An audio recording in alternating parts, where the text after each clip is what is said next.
Gods, and that is Gods of Shade. And that is Gods of Shade and Shadow. Oh my god. The sun.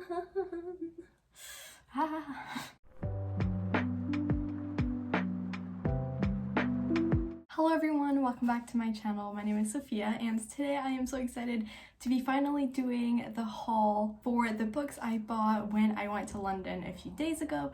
I filmed a vlog of that trip to London, so if you haven't seen that yet, I would really recommend you go watch it. I will put the link down below in the description, but also here? I think on this side, yeah. So anyway, if you haven't seen it yet, I would really recommend you go watch it. It's a very relaxing 10-minute video, but yeah, I will not make this introduction long. Let's get into the 12 books I bought during my trip. A little disclaimer, because I know consumerism is a thing in the book community. I saved for a while the money to be able to buy those books. I don't tend to buy a lot of books like this, like often, if ever. So yeah, just wanted to let you know I don't often do this, and I know I'm very privileged to be able to, but also that I saved for a really long time to be able to do it. But yeah, anyway, let's get into it. Alright, so this list has absolutely no order whatsoever, so I'm just going to grab the first book I have in front of me, and that is Kim Ji-young, born in 1982. Kim Ji-young is a feminist book about misogyny in South Korea, and it is a translated fiction. So I picked this one up because, well, first of all, it's a pretty short read. It's about 160 pages, but even though it's not what I usually read, I think this is going to be an important one, and I have heard really great things about it, so I think I will really enjoy it. It talks about really important subjects, so I am very excited about it. Alright, so next up we have City of Brass, which is a book I am so excited to have bought. I literally have been wanting to read this for so damn long. I have heard really great things about this book, so it's kind of been on my radar for a really long time, and I am so excited to finally have bought it. I kind of feel like I'm gonna regret not having bought the second book once I actually read this, but in the meantime, first of all, the cover is really gorgeous, and it is kind of chunky, I'm not gonna lie, but I honestly have heard like such amazing things about it, and like I see people rant about this book all the time. So I am very excited to finally have bought it, and hopefully I will read it soon because I need to scream with everyone else about it. Alright, so next up on the list is Love Boat Taipei. Love Boat Taipei is about Eva Wong, an 18-year-old girl whose parents sent her from Ohio to Taiwan to study Mandarin for the summer. First of all, she's probably not going to be happy about being sent to Taiwan for the summer, but I personally think that's goals, and I do really want to go to Taiwan, so you know, I'm going to vicariously live through the main character of this book. Also, if you didn't know, I'm currently learning Mandarin, so that's also going to be a fun parallel. And I don't know, all in all, it looks like a fun YA contemporary romance, and I am very excited to read it. Also, that cover is just gorgeous, but you know, again, for every single book, the cover is going to be really pretty, but I do really like that one. Next up, we have Nocturna. Oh, there's a sticker on it. No, it's not a sticker that's easy to remove. Why would you do that to me? No. Stickers.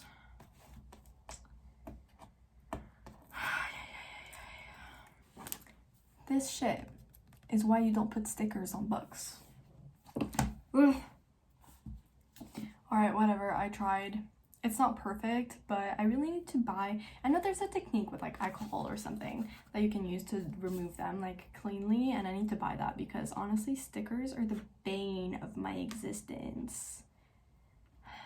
Anyway, it's not perfect, but yes, as I was saying, Nocturna. I am so excited about Nocturna because it is a book by a Latinx author, if I'm not mistaken, and it is set in a Latinx-inspired world. It follows the story of a shapeshifter and a prince whose lives collide, and let me read it from the blurb. They accidentally unlock a terrible ancient power which, if not contained, will devour the world. Honestly, first of all, I really love shapeshifters. I think they're called face shifters, close enough. So I really like that, and also I really like royalty in books. Like I'm a bitch for the prince angst, okay? It's not my fault. But anyway, I've heard a lot of things about this book, especially because I think the second one came out not too long ago, so I really wanted to read it and also support Latinx authors. Next up, we have another book by a Latinx author, and that is Gods of Jade and Shadow. Anyway, so I picked up this book because, well, first of all, it's by Sylvia Moreno Garcia, which wrote Mexican Gothic, and I see people rave about Mexican Gothic all the freaking time. And I am very sad because Mexican Gothic is a horror, and I am very bad at horror, so I don't think me reading that book is a good idea because I know I'm just gonna end up not liking it. But since people talk about it all the time, it just makes me really want to read it. So I thought maybe buying this one would be a good alternative, especially since it actually looks like I will enjoy it. This book is a one-of-a-kind fairy tale inspired by Mexican folklore, and I don't really know much more about it besides that the cover is like gorgeous and that I have heard really good things about it, but I am very excited to read it, and I'm also very excited to be able to read something by Sylvia Moreno Garcia. Alright, so I am now running a race against the sun because it's like up here now, and the clock because I need to leave soon. I don't know why I always end up filming videos at the absolute worst time, but anyway, that's not the point. Next up is Meet My Dad and the End of the Rainbow. So I have heard really good things about this book. From what I can gather, this book is about a child whose parents keep fighting, and he finds out that it's because his dad is gay. And so I think a few people talk about it, but the one person that comes to mind right now is Joel at Fictional Fates. Really love this book, so obviously like it's gonna be a good book, you know. But all in all, I think the idea that when someone comes out as LGBT in your life, that doesn't mean anything's going to change. I feel like that's going to be kind of the vibe of that book. So that's why I decided to buy it. And also, I don't really read middle grade, but I know middle grade is really amazing and I really want to read more of it. So I thought it would be a good idea to start with this book. And this one has a sticker too. I hadn't even noticed. Thank you, Waterstones, for the exclusive extra content, but I would rather you not put a freaking sticker on my book. This one's also hard to take off. Yes! Yes. Ha! Yes, okay. That was better than the last one.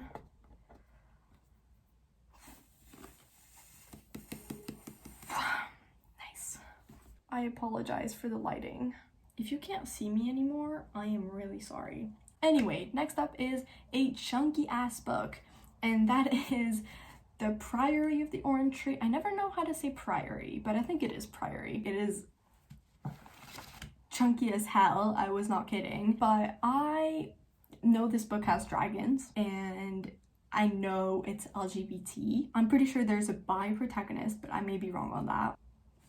Anyway, I can't find out if there's a bi protagonist, but anyway, I know it's LGBTQ, which is fine for me, and I know there are dragons in it, which is very exciting. Literally, if there are dragons in the book, it's going to be a good book. And it's chunky as hell, which means it's going to occupy a bunch of my time, which I am also here for. Also, the cover is gorgeous, and I have heard great things about this book, so it is now in my hands, ready to be read, and I'm so excited for it. Alright, so next up is Lore. Lore actually featured in my anticipated 2021 releases, so if you haven't seen that video, again, I will put it up here. You should totally go watch it, in my very humble opinion. But anyway, Lore is a book I have heard really great things about, but I also have heard less great things about, so I am very curious to see what I'm gonna think. But I think the concept of it, from what I remember, it's like Greek mythology and like the modern world kind of thing, which is very exciting, I think. Also, I really like the cover. But I decided that I would buy this book and find out for myself if I like it as much as tons of people did, or if I was a little bit less happy with it, as I have heard other people be. I really hope I'm gonna love it, but I know it's kind of like a mixed feelings kind of book, so I'm very excited to like find out what I do think about it. This lighting is gonna be atrocious. Alright, so next up we have A Song of Wraith and Ruins, which is the only book I was able to get in hardback, which is absolutely freaking tragic, but I think I need to get used to the fact that I live in England, and that in England people don't like hardbacks, so you can find like literally all books in paperback, which is very sad because some books like The City of Brass I really wanted in hardback, but you know, what can I do? That said, I'm very happy I got that one in hardback because the cover is stunning, and I am very excited to finally be reading this book. I feel like it's been a while since I've wanted to read it, but for some reason I just never got around to buying it, and I'm very happy I also got it in paper form. I'm happy I didn't get the Kindle, and I'm happy I got it in hardback, because like literally hardbacks are like a precious thing now, because I feel like they're super rare. So anyway, very happy to be reading this very soon. Next up is a book I really did not anticipate to buy, if I am being completely honest, and that is The Music of What Happens. The Music of What Happens is an LGBT romance, and I've heard that it's really cute, but to be fair, I haven't really heard anything else about this. To be fair, it was kind of a cover buy. I really like the cover. So I don't really know anything about this. I have only seen like maybe one person talk about this book. But anyway, this was a totally impulsive buy. I hope I'm not gonna regret it, but the cover is really cute and I can't wait to read it and find out what it's about and if it's good. All right, only 2 books to go, and the penultimate one is As Far As You Take Me. So As Far As You'll Take Me is a book I was very excited for because I really loved The Gravity of Us, which is a book by the same author, and also because I really like this cover, and surprisingly, I like the UK cover just as much as I like the US cover, which is like a new thing. I almost like this cover better than the American one, so you know, honestly, such a win for me. I was really excited to see this book in Gaze the Word, and very happy to have bought it because I wanted to read it ever since it came out, and I've heard a lot of people really liked it, so I cannot wait to read it and find out. And I also really hope it's going to be as good as The Gravity of Us, because I really like that, so I have high expectations for this. Oh, and also, I know I don't always say what the books are about. If I don't, that's because I don't really know what they're about. Oh. I had not seen that. That is adorable. Anyway, so basically this book is about Marty, an American who tells his parents he's going to London for a prestigious summer music course, I think. But in reality, he has lied to them. His plane ticket is one way and he doesn't really plan on going back home. This is also an LGBTQ romance, which is very exciting, and yeah, I can't wait to read it. Last, but certainly not least, is a book I literally looked for in every single bookshop we went to. We went to 5, okay? The 4 first ones, the last one we visited was Gaze the Word. The 4 bookshops we went to, this book was not in there. Waterstones Piccadilly, the biggest bookshop in freaking Europe, did not have this book. And that is Last Night at the Telegraph Club. This book, I was so happy when we went to Gaze the Word and it was just sitting there. I was literally so freaking happy. I have heard really great things about this book. It is a sapphic romance, which is so exciting. The cover is absolutely stunning. I don't know if I keep moving this book, so I don't know if you can tell, but the cover is absolutely stunning, and I have heard so many great things about it. I have heard a lot of people say this book was really amazing, and I had been looking for it everywhere. So when I found it in Gaze the Word, I was very obviously going to buy it. But yeah, I am very excited for this book. I'm so excited I found it. And yeah, I really cannot wait to read it. Anyway, I forgot to say, because I always forget to say, but Last Night at the Telegraph Club is a historical fiction. It is set in 1954, and one of the main characters, or the main character, or the love interest, I'm not sure, is a Chinese American, which is very awesome. Anyway, I think that was it. I'm gonna go now. Bye! Alright, the sun is slowly but surely catching up to me. The last book is one I didn't buy, but when I got back from my trip to London, someone had very kindly sent me a copy from my Amazon wishlist, so I thought I would just add it in this haul, even though it was a gift. It was a chance to say again that I am so grateful for the person who sent it to me. It was anonymous, so sorry I cannot, thank you in person, but thank you so much. And that book is Circe by Madeline Miller. Very excited to read this. I know it's not as good as the Song of Achilles, but to be fair, after you write the Song of Achilles, can you really outdo yourself? I still have heard really good things about this book, and I am very curious to read it. I also love Madeline Miller's writing style, which is why I am very excited for this book. It really intrigues me, I think, and that's why it was on my wish list. But yeah, thank you again to the person who sent me this. I'm so excited to read it, and yeah, hopefully I will love it as much as I expect to.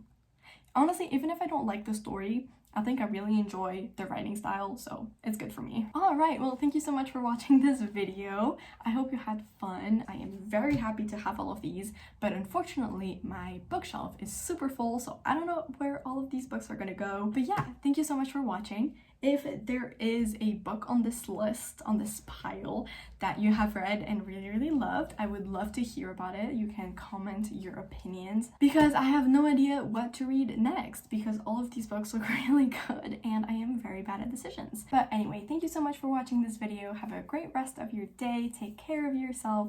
Go drink some water, stay hydrated, and see you next time.